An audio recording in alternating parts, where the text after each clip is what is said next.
Morning, all. Thanks so much for joining us. It's very exciting. It's the beginning of Napa Arts in Care Week, which is leading up to the 5th National Day of Arts in Care Homes. Welcome to everyone watching live and watching back afterwards. This is the first in our week of programmes for Napa Arts in Care Week. Please feel free to share questions in the chat below and share your stories about the importance of arts in care provision using the hashtag below. And so this morning, I'm absolutely delighted to launch Arts in Care Week with a discussion about the work of fantastic Living Words and some of the project participants. And I am delighted to invite Living Words founder Susanna Howard to come and join me. Morning, Hi, Susanna. Hi, how are you this morning? Lovely to see you. Very good, lovely. Thanks so much for helping us launch Napa Arts in Care Week. Could you just, before we talk to some of the participants from one of your projects, can you just tell us a little bit about Living Words work? Yes, of course. So Living Words has been going actually about 16, 17 years now, and we are artists who work one-to-one in a method that we call Listen Out Loud with people impacted by late-stage dementias, and that includes relatives and carers. And using the process of Listen Out Loud, we write a person's sounds and words down about how they're feeling about life right now. And I'm delighted to be here today to be sharing about the project that we did in COVID, where we worked with 19 care homes, and we worked with the carers and activity coordinators in those homes, and they then worked in our Listen Out Loud method with the residents, and then we worked in the Listen Out Loud method with those carers and also with relatives of the people in the care homes, because as we know, it wasn't possible to visit for a really long time. And before we go into today, Alison, I just wanted to say to everyone who's watching this, just to really look after yourself today as you watch this, and then go about your day. And we'll take a minute or two at the end to just sort of ground ourselves again, because even just looking to engage in reflecting on COVID and how it was for everyone, all of us working in care homes and people living there and people who had relatives and still do have relatives in care homes. It's just important to have a moment and to notice how you're feeling. And really, this is a trigger warning, as it's called these days. Just after you've engaged in this today, we're going to keep it, as always, connected and grounded, and we're going to hear the words of people and what they went through during COVID. So it's not gone. We're still in COVID times, and we're predominantly focusing on those lockdowns now. But just to notice as you go about, and this is for you as well, Alison, and for me, just notice any feelings that come up throughout the day. You might be getting annoyed about something that maybe you wouldn't have got annoyed about yesterday, and just be kind to yourself and notice that. So I just wanted to say that for everyone. And as I'm always contactable at Living Words as well. And we're going to talk today about the Bringing the Inside Out project. Oops, there it is. Where we work with all these care homes across the UK. Thanks ever so much, and wishing Napa a really fantastic Arts in Care Homes Week. Thanks so much, Susanna, and it's a privilege to share about your wonderful work and to hear from people from care homes. And I think we'd like to invite to join us some of the participants from your project, and perhaps Susanna, you can introduce them. Yeah, I'd love to do that. So I think first of all we have Kathleen Crimble, and hi Kathleen. Morning.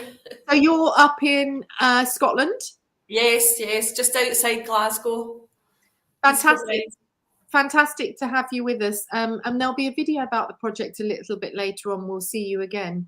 But I wondered if you could share some words of yours from the book. What we're going to do, I think, Alison, isn't it, is we're going to say hello to each of the carers and activity providers. They're going to read one of their pieces, and then we're all going to get together and have a chat. That's right. Yeah. Welcome, Kathleen. Lovely to have you here. And we'd love to hear some of your words from the project. Okay, well, this one is called Deceit, and it's about my deceit, nobody else's. So, do they know that at the very beginning we were all working without any PPE? I know it was in the news and things, but I think people immediately thought of hospitals and they didn't really think about care homes. I know certainly when I came home at night, I told my husband that we had PPE so that he felt that I was safe. And I don't normally lie to my husband, but I reassured him that everything was okay and that we had PPE when we didn't have it. I also told my dad. I told my dad that we had it because I didn't want him worrying about it. I didn't want them thinking, oh, you're going to work every day and you could catch COVID, because that's the way it would have been then at the beginning, you know. Gosh, thank you, Kathleen. I can remember when you were saying those words to me and I was writing your words down, and you did, at the end of the project, talk to your husband about it, didn't you? Through him seeing the words. Yeah. Yeah. But this, yeah. It was for their protection, you know. And this is the thing, that there were carers and activity coordinators and nurses up and down the country who were making sacrifices. And a lot of people, when we were doing the project, Alison, were saying how much they had were doing this and that they thought things were going to be different after COVID. So it's lovely to hear these words again and to just, thank you, Kathleen. We'll have a chat in a moment. And so who are we going to invite on next? Thank you so much, Kathleen. Susanna, our next participant, I think, is Kunle. Is that right? It is. It's Kunle. I'm ready, excited to be here, happy to just look through this again. And I'll go by, many people don't realize, because of the industry we work in, nothing stopped for us. We are essential workers. We have to keep going. We haven't done anything. We are not able to travel. We are not able to go anywhere. If you have days off, you can't go out, you can't do anything. So you feel it is better to just be at work instead. And we just live there. And nobody realized that we just live at work virtually. Thank you, Kunle. And I think Alison will be asking you some questions about that, because the sacrifices that so many people made to not see their family throughout the whole of COVID, I think has been forgotten by a lot of people. Thanks, Kunle. See you in a moment. All right. Thanks so much. Yes, we'll come back to that. And then last but absolutely not least at all is Naomi coming to join us. Morning, Naomi. Morning. Hello, everyone. It would be fantastic if you could share one of your pieces from the Bringing the Inside Out project. So this piece is called Rooms. At one point, we had to have all the residents in their rooms at the beginning of lockdown, which obviously, with people living with dementia, it was tough. It was hell for everybody, really. The residents didn't understand. And I think in a way, everything just stopped. It used to be such a live, bustling home. We would have a quiz and word games in the morning, maybe finish off with a little bit of a sing-along, and then we'd go down to lunch together. In the afternoon, we would have a dance to music, exercise class, some kind of group activity, even if it was just knocking a balloon around. So there was always something going on. And the residents had a choice whether to be in their room or in the lounge or in the corridor or wherever they wanted to be. And then it was just, nope, got to be in your room. It was like a ghost town in here. Thank you so much, Naomi. And we're going to have everyone come in a minute to have a chat. And for people at home, Alison, I just want to just say, we're in this together, and just that we're holding that space right now. And we were discussing, Naomi and Kathleen and I, the other day, that a lot of us haven't looked back at things. And when the book came out for Bringing the Inside Out, it was too soon. And perhaps now, even 3 years later, we're coming up to 3 years since we did this project. It's hard to look back on it. It really emphasizes to me the power of words. And as you say, those words that you haven't looked back on, and looking back, it comes across very powerfully. Thank you all so much for sharing, and we'll talk a bit more in a minute. But Susanna, did you want to share some words as well? Well, because the project was with people with the dementia and relatives, I thought I would share the words of a relative.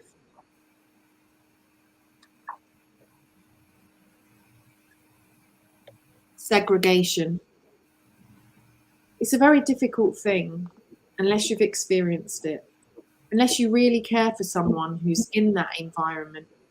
I don't think that people realise the devastating effects. I've seen some close friends lose family members from care homes, how they've had to deal with that loss, not being able to see the family, not being able to hold their hand and be with them when they pass away, and then to deal with the funeral and all of those things.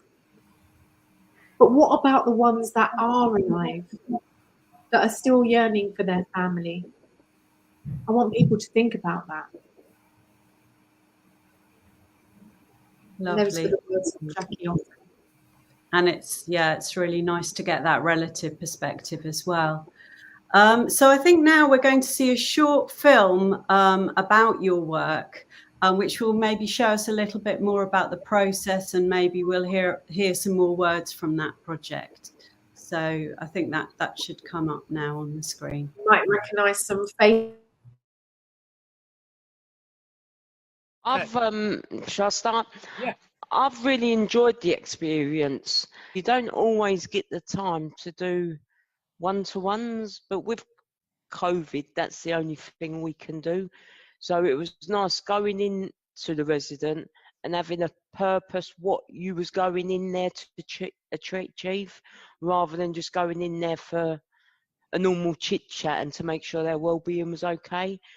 Well, Listen Out Loud, it's been a knowledge opening research or event for me to be involved with, which has definitely opened my mind and knowledge into my residents' mind and what they're saying, how it comes alive in their own mind.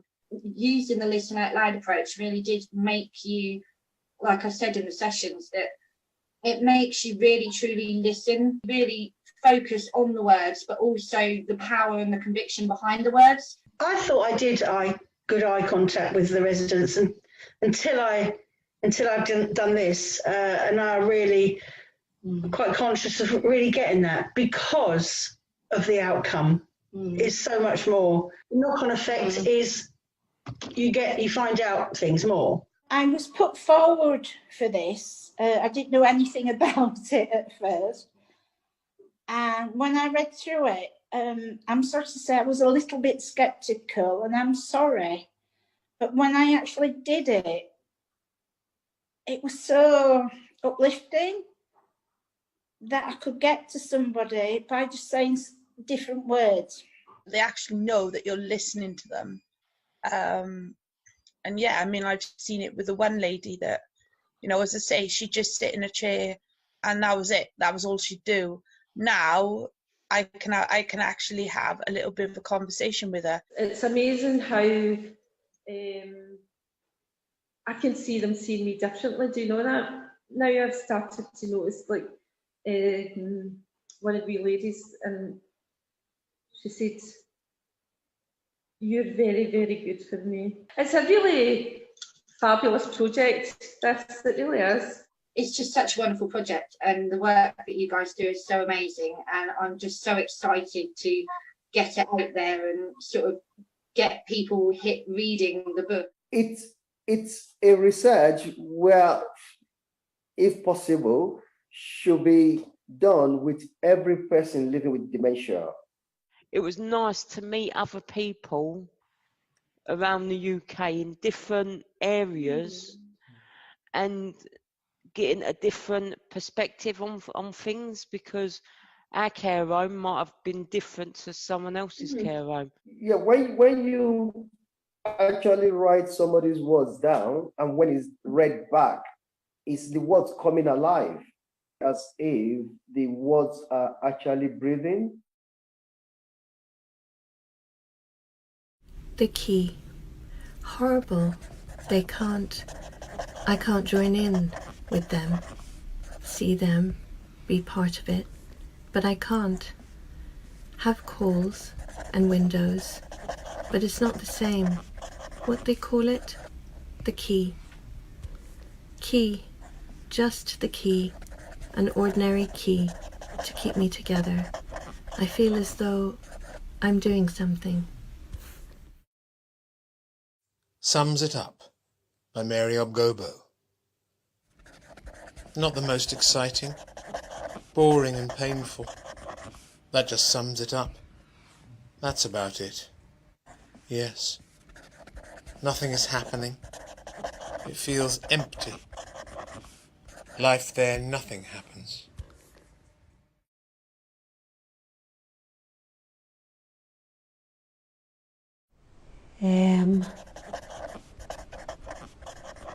I like the family. Get on well with the family. Life is like a bowl of cherries. I don't feel, at the moment, cool, calm and collected. Everything is smooth. Every person living with dementia should be given a chance to speak what is their inner mind out and read back to them.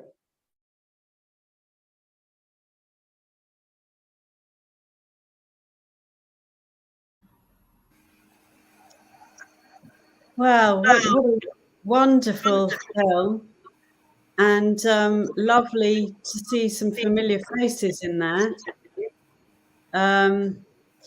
That was really wonderful, and I think what came across very strongly to me is the power of really listening and being in the moment, and the power of words, as very eloquently said by the three of you here with us. It would be lovely to hear a little bit more about your experiences of the project. Naomi, it would be lovely to hear from you a little bit more about your experience, either of how using the method worked for you, but also your experiences during that time. I think just being part of the project, it was obviously a very hard time for everybody, and I think a lot of people felt no direction. You know, we had this way that we were used to doing things, and everything had to change, and it was very difficult coming into work and even knowing where to start. You know, but being part of this project, it gave you a focus, and we knew that we were making a difference, and it was such a worthwhile thing to be involved in that it just made you feel, maybe if only while I was doing the sessions, but every week I spoke to the group. We had Zoom call every week, and it was really nice just to feel part of a community again, really, and have be able to speak to other people that were feeling the same things that you were, and to know that you were all working together for this common goal, to get words out there, to get the voices heard.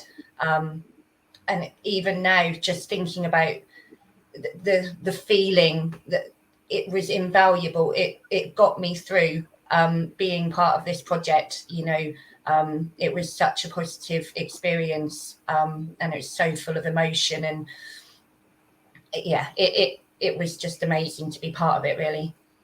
That's so powerful. Thank you for sharing that. Just a quick question. Was it the first time you'd really used Zoom in that kind of way to connect with people? Definitely. Before lockdown, I think I had used it once, and then during during the entire time, I had to use Zoom, Teams, Skype, I think a Messenger, WhatsApp. We used anything we could to just get people able to talk to each other.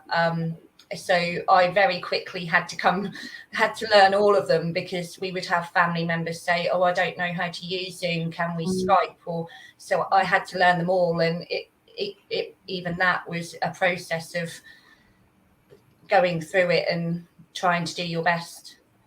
Big learning curve in a short time. That's really reflects Napa's experience as well. Kathleen, I'd love to ask you as well to talk more. You look different in that. I didn't recognise you first in the film. Can you tell us a little bit more about either your experiences of the project and that time, whatever you feel you'd like to share with us? Yeah, really just to echo what Naomi said. I mean, it was a really valuable thing at the time. But I felt as if everything was taken away from us. We had a very busy care home where we had people coming in and out, entertainers, family constantly in and out, young children. There was just so much always going on, and then all of a sudden there was nothing. And so no family, no outside entertainment, nothing. We were the sole providers. But it was good to have something that had a wee bit more deeper meaning to it, and really listen to the residents. And you got to know them on a different level, a much deeper level than you normally would with all these other things going on around you. And like Naomi said as well, it was good to have a focus that at the end, or we had our weekly meetings and things, and it was good to share the same experiences with people and know that you weren't isolated as you felt at the time. And were you? Oh, sorry, Susanna. Oh, sorry. I just wanted to say that, like, with this project, it was really important that we were working with carers and activity providers and not the management, because in the research we did that led to us doing this project, with everyone we were talking to, I think managers of care homes were getting a lot of support, but the carers felt like they weren't getting that connecting to other people going through a similar experience. So I did feel very isolated in that. And I was just going to add that, Kathleen, you collect the different homes you're connected with via Zoom. I guess you hadn't been in contact with them before the project. It was a new introduction, was it? Yeah, very much so. Yeah. Zoom was a new introduction to me. Like Naomi said, you had to learn these things very quickly. I wouldn't say I'm an expert even now, but we had to learn, and it was good to connect with other people. From that you would never have spoken to before. No way we all have met up before this. That's something Napa certainly was very surprised by, how you could have meaningful connections over Zoom, and you could do creative work and arts work and feel connected. That's something that we hadn't explored that much before, but that certainly came out of this experience.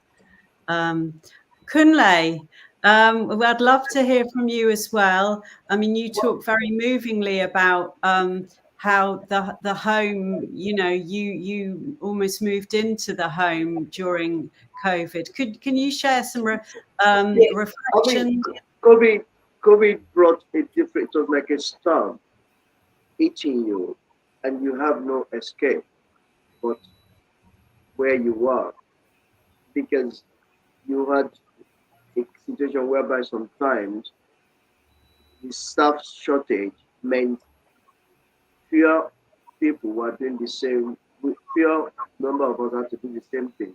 And as management would do it, it's like they know there's no staff. So all the guidelines of saying, oh, you cannot do so many days, you cannot do everything was dropped. Whoever was there had to be there, and you virtually were there. And it's like the storm happened, you are there, recognized to be working with little or no support. And the aftermath of the storm was very shocking when if that also happens, still going back to the project, stuff, we are giving a funny pay rise, which was so shocking after working through all that stuff. And also, if you look at the project and you say, this was the only time that you felt, doing the project made you feel like somebody somewhere recognized brought out how important the carers were doing. And I always of the view, and I still of the view saying it, the NHS will never be sorted out without the care homes being sorted out, without proper remuneration for the carers who work there. And the same thing is still happening now. Even maybe another project is going to be done to just bring out, to show the whole world that the carers are being neglected. Nobody thinks of them. Yet, everybody needs a carer at one point in their life. Everybody will need a carer. I mean, I've got the project opened me to realize how important carers are to the residents. I've got a customer now who yesterday at work said, Kule, I need to talk to you. I said, okay, I stopped. What do you want to talk about? Should we talk now? I said, no, I'm not ready now. So tomorrow when I get back to work, I'm going to say, I'm going to go back to him. Do you want to talk now? Why? Because I remember this project which talks about bringing the inside out, which means even though the project is over, but it's not over, it's continuous in my head, because I always remember that customer has something inside they want to bring out. That's wonderful. The learning that you've carried forward. I'm sure Susanna is absolutely delighted to hear that. And I think, just to echo what you said, I think it's very fitting at this beginning of Napa Arts in Care Week for us to recognise the work that you've all done and carers across the UK, just to take this moment to say thank you. It was, you stepped up at a very, very difficult time. And I think, yes, we want to take this opportunity to thank you all very, very much. Susanna, do you want to add anything to that? It's just so lovely being together again, and there were so many of us across the country. And when we were working with the relatives, the thanks that they were giving us, that then we could pass on in the sessions to the staff who were involved in the project, was really fantastic. And I think of all those people across the country, as you say, who maybe didn't get that thanks. And I think it was a time when everyone was feeling underappreciated. And we believed that there would be a time at the end of COVID. There are some pieces in this book where people are talking about, we're doing this, and we know that when it finishes, there's going to be a parade in Whitehall. People again, the four nations are going to come together, and there'll be an inquiry, and things will change. But we're in a place now where, because of Brexit and because of COVID, there's staff shortages. Care home owners and managers are having to deal with that, and that also increases the workload. So I want to just sort of echo that, like, for everyone who's watching right now, you are seen, you are heard, and what you're doing matters, and you are valued by people. And in a way, I'm hearing that back about the work that we do, just sitting here as well. So thank you to all of you for taking part today. Maybe you have something to add there.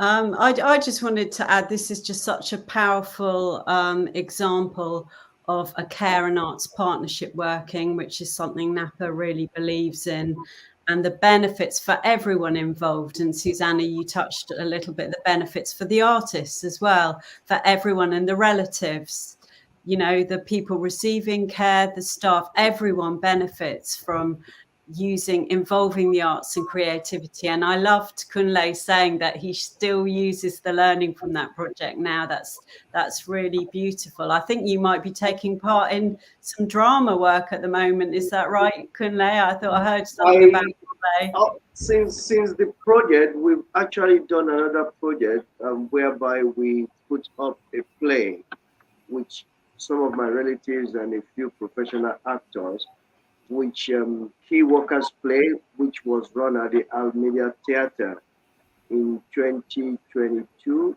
Yeah, we did a play which we ran at the theatre with the colleagues. So we're doing everything we can just to put it out there to let people know.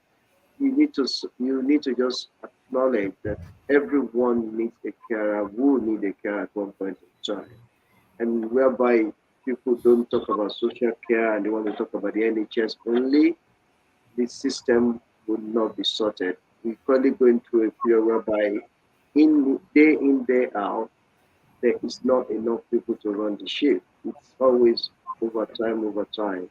And these people cannot be, they will break. And it's all about, it is not recognized that if the foundation is not dealt with, you can keep talking about NHS. People have to come back to the most of the place where they live. We've gone that way. People can't stay in hospital, they've got to go and live somewhere. Absolutely. Thank you. Thank you so much. I think, Susanna, now you're going to lead us in a little creative exercise that we're all going to have a chance to come. I just wanted to bring Kathleen in, sorry, just because we'd said that we'd hear from her and then we didn't. Sorry, Kathleen. Oh, you did? What is it you want to know, Susanna? I thought that you wanted to add something and then we didn't come to you, so I just wanted to make sure. I don't think so, no. Okay. No. All right. Okay, give me a minute. Sorry, Alison. I just didn't want to have overlooked Kathleen. We did hear from Kathleen. Kathleen shared all, and we heard, and it was wonderful to hear from all three of them. Very, very moving and important.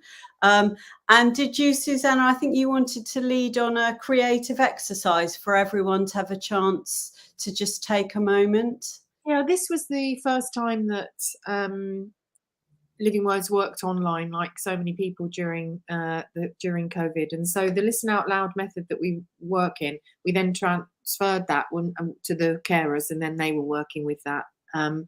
Now, the methodology of Listen Out Loud happens in partnership by all, great creative and participatory practice.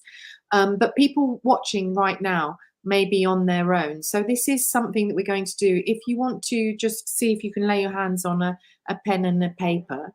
And if you've got that, and if not, we're only going to be a minute or two. So just, you can take the moment when we get to the writing with the pen and the paper. You can just be here and just do whatever you would like for that minute. But first of all, I just invite everyone to just either put your attention just to the floor or close your eyes, whatever feels comfortable. And with your feet, noticing your feet on the floor. So if you've got your legs crossed, put your feet on the floor. And we just take a moment to just notice how our body feels in the chair. Don't judge yourself at all, just notice and put your attention to your breath. Again, don't judge it, just notice. Am I breathing into my chest and my tummy? Just notice. And if we had a bit longer, we'd just scan from our feet right the way to our head, noticing how we were feeling in that part of our body. But we'll just keep our attention on our breath. And with that, take 2 breaths, and you're going to breathe in for 4, hold for 8, and out for 7. So I'll do the count. We'll just do that 2 times. So breathe in, 2, 3, 4. Hold that breath, 3, 4, 5, 6, 7, 8, and out, 2, 3, 4, 5, 6, 7. Breathe in, 2, 3, 4. Hold, 2, 3, 4, 5, 6, 7, 8. Out, 2, 3, 4, 5, 6, 7. And then when you're ready, just open your eyes or bring your attention back to us. And we do that because in order to really be with someone, and that's be with ourselves as well, we need to know how we're feeling. And we need to notice if there's lots of things going through our head, and without judging, just notice how we are. And then we can begin to be with someone else. But for now, get your pad and your paper and your pen rather, and forget all rules of grammar, any notions of what a good sentence looks like. Get rid of any expectations around yourself.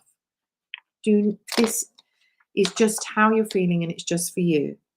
And it's a flow writing exercise. A lot of people might know flow writing.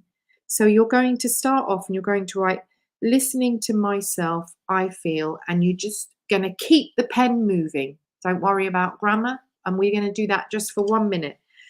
If you find that you're thinking too much or you're stopping writing, just keep the pen moving. And it can be listening to myself, I feel, I don't know how I feel. What a stupid exercise. Oh gosh, I've got to get back to work. Spaceships, rockets, green grass, who knows? It doesn't need to make sense. So we'll just start that now. So if you're listening to myself, I feel, just for 1 minute.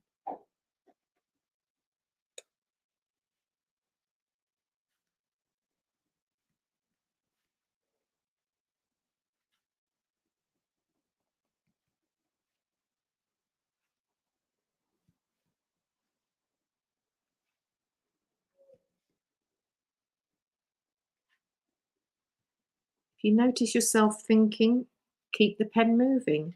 Go back to the beginning. Listening to myself, I feel. You might have written down, listening to myself, I feel, listening to myself, I feel, listening to myself, I feel. And then just see what comes up,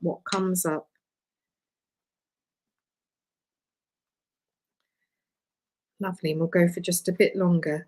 We're really wanting to listen to the words that are inside our body. It's like a somatic listening that we're doing as we're doing the flow writing, and indeed as we're doing our listen out loud process.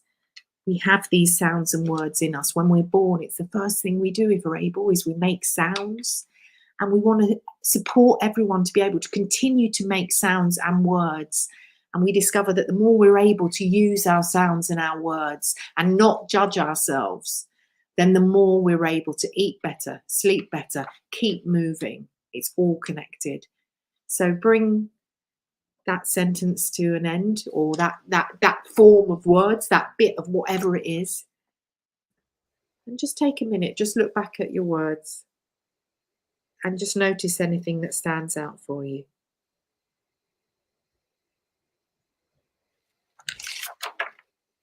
So that's just a little exercise that you can do at any time with the breath and the writing to connect to yourself. And the listen out loud happens in pairs, and it's, in a way, it's like a somatic partnership of flow writing in a new sort of realm, which is wonderful.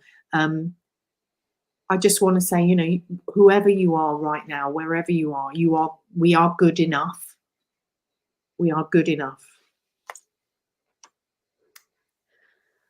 Thank you. I just personally want to say, you know, for me at the beginning of Napa Arts and Care Week, with lots of things to do and concerns and lots of things going on, so helpful to have just a reflective time to pause, and those words, to capture those words. So thank you so much. And I hope you people watching back on the recording take the time to do that and have a think about that, because that's really useful exercise. Thanks, Alison. I know we're going to finish in a minute. I'd just like to also just take a moment before we end. We're going to end with Kunle's words of sort of hope and forward looking and about nature, what we're all connected to. But I just wanted to really acknowledge so many of us lost people. And I just want to take a moment to acknowledge that. Absolutely. Absolutely. I think we had some very nice comments coming up from people watching, and I just wanted to, before we have a final sharing at the end, I just wanted to see, were there any other questions coming in from the audience? We had some lovely things on screen there. Not seeing, maybe there's nothing else. I wondered if there was any other questions. But if not, then we will take the time. I think, Susanna, you're going to ask Kunle to come back as well, and we'll have 2 final sharings from the project. Is that right? Lovely, thank you. Nature reflection. I have always managed to find something. Nature is always there. I go out, watch the sunrise, watch the birds, their names, where they came from, the family, watch swans, geese. Today, for instance, I noticed 2 new ones. I got pictures, 2 geese with 5 babies. So I collect pictures. I watch them. It's not ending. Life doesn't end when you have such things. Always something there to focus on. And I would just like to top onto that. This morning we've had great storm, water, everything. I went on my walk this morning and I could see the birds because the whole lake was covered with algae, which meant they cannot eat, they cannot feed. So they all had to come out. They were all outside because of the algae. And this year there's been a special occurrence of whereby the swans they had 10 goslings. And unfortunately, we humans, somebody somewhere went to pour some oil or somewhere into the lake, and most of the goslings died off. And it's unusual for swans to have 10 at a time. But most of them died off, and then just because of human activity, which was very sad. Because I kept watching them, kept saying, how are they going to manage to raise them up? But they did their best, kept working on them, but human activity just meant they died off. Thank you. Thank you, Kunle. Kunle was such an example throughout the whole of the project of focusing on the pleasures in life, focusing on the beauty, that we can see the beauty in the harshest of moments. Thank you, Kunle. And I just want to remind everyone, Alison, to just look after yourself after being in this session. Just take a moment, and if you just notice how you're feeling as the day goes on, and the feelings that you have might be from having re-engaged with that time during COVID. Absolutely, and some comments have come in. Yeah, beautiful words, Kunle. And just picking up on what he said, tomorrow, Kunle mentioned the power of nature to help us and help us reconnect with ourselves and give us joy and happiness. And tomorrow we'll be talking about multi-sensory engagement with 2 wonderful practitioners. So I want to just thank you all. What a powerful, and a lovely comment from Roundabout Drama Therapy. Very well held throughout the session. Thank you. Thanks very much for that comment. Lovely. And just quickly, maybe to bring everyone back and just to say thank you all so much. It was wonderful spending the morning together and helping us to launch Napa's Arts and Care Week. Thank you all very much. Thanks for inviting us, Alison. Yeah. Is everyone coming back in? Will they come back in just quickly? Just to thank you all so much. Just a quick wave and a thank you very much for being with us here. And here we've got on the screen details of the book, Bringing the Outside In, the Inside Out. You've got the link there. Do get hold of that book. Some wonderful words in there and ideas. And we'll be sharing that link as well in social media. And there's also an opportunity to book into courses, isn't there, Susanna, as well? Yeah, we really wanting to just share the methodology as much as we can, so the courses are running. Yeah. So if you want to find out more, take a look at that, or get in touch with Napa or Living Words, and we'd be very happy to share more with you. Thank you all so much for joining us. Have a wonderful day, and I hope you have a creative Arts in Care week. We're so grateful for all that you do. Thanks, Susanna, for really letting us talk about this really important, moving stuff. So happy Arts in Care week. Look forward to seeing you again tomorrow. Bye. Bye. Bye.